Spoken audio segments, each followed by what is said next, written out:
Hello everyone, welcome back on ScriptableObject channel. Guys, I'm Ramkesh Singh, senior Unity developer, YouTuber and blogger.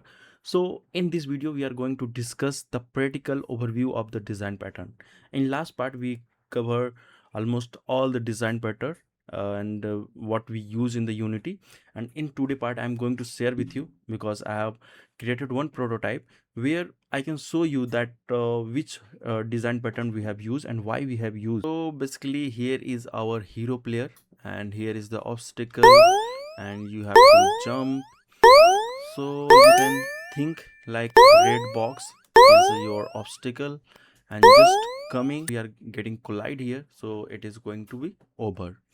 Okay, so what is the process right here? You can see restart and here is game is ready and obstacle again coming is over and it is coming and score have been.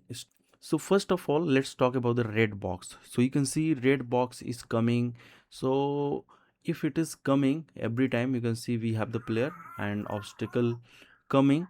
So if we are instantiating, I am playing 30 for the 30 minutes, so it does not require that we create the millions of red obstacles. So what we have do, we have applied our object pooling, which we call object pool pattern, and in which what we do, when game is in ready state, so at that time we instantiate uh, few numbers. Basically you have to decide which you want to keep in the pool, and after the instantiation you create the one pool, and this is the object pool, and here is we have the script, here we have the reference, and here is the obstacle spawner. So basically what it does, your few red obstacle come here, and when they go from the display, so basically they deactivated and reposition on start.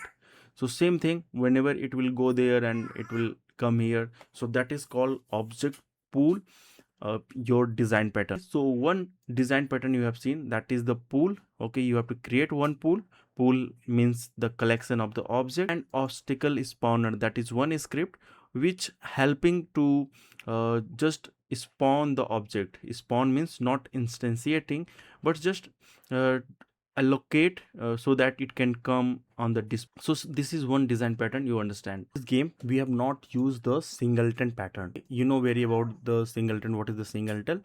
Basically we have only single scene and we are not feeling that we need any singleton classes in the same scene. We are able to perform this thing, so we don't need the singleton class.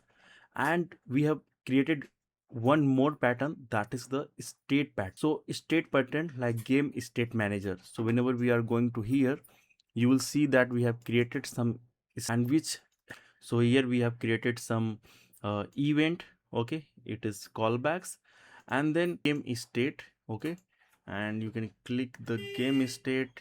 You will see we have the ready, playing and game over. These are the state. I told you that most of time we use the enum if it is the simple game, but if it is going to be a very complex, so at that time, if it is complex, so you have to create the ready, playing and game over as a classes. But now we have created the enum of this class, enum of this state. Okay, and these are the event which help us to know that game have been started. So you can see on start we have just performed the start game, because whenever we are starting playing, it is start game is. Another thing we have performed, that is the observer. And for the observer, what we have do, like this is the thing in the observer, it will also come whenever you are going to use that thing, like some event have performed and it notify other classes. And here we have also used the difficulty. Okay, so on the basis of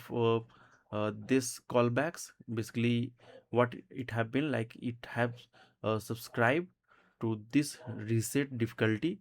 Whenever it is going to start, on the basis of that your reset difficulty method will be called. Okay, so whenever event is going to for, so this method is going to call. So it is also observer pet. And we have the score manager. So here we have also defined some action on score change. Here it is also subscribed to game state so that it can update. We have the audio manager. So audio manager is also dependent on callbacks events. So you can see there are so many event it have subscribed. Okay, directly it is not going to talk to anyone, just it have subscribed, so something is going to happen, so it will get the notification. Basically here we have subscribed. So whenever you are going to use the plus and then method, so this method will be called whenever something is going to happen.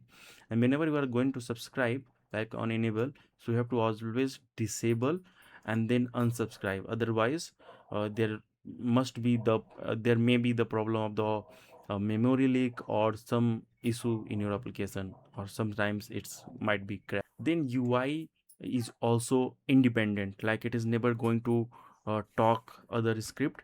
It is also going to use all the callbacks here, and on the basis of that it is updating the UI. So that's a great thing. Like every time we have to not take the all the references. Mainly we have taken this reference only the game state manager, and on the basis of that all the things we have performed. Otherwise if we are not going to follow that thing, so this UI reference will be in game manager or in other, but currently gameplay UI. Okay, you can see subscribe to score and game state events, observer and updates. It never touch player physics or gameplay logic. It is all related to you. Hope this video help us to understand that what we have implemented. And we have also used the component based, like every task like player runner, player jump and players collision handling, every task have the one script. So it is also decoupled, like we have followed the solid principle. Okay, I am not combining those two script. Every script is different.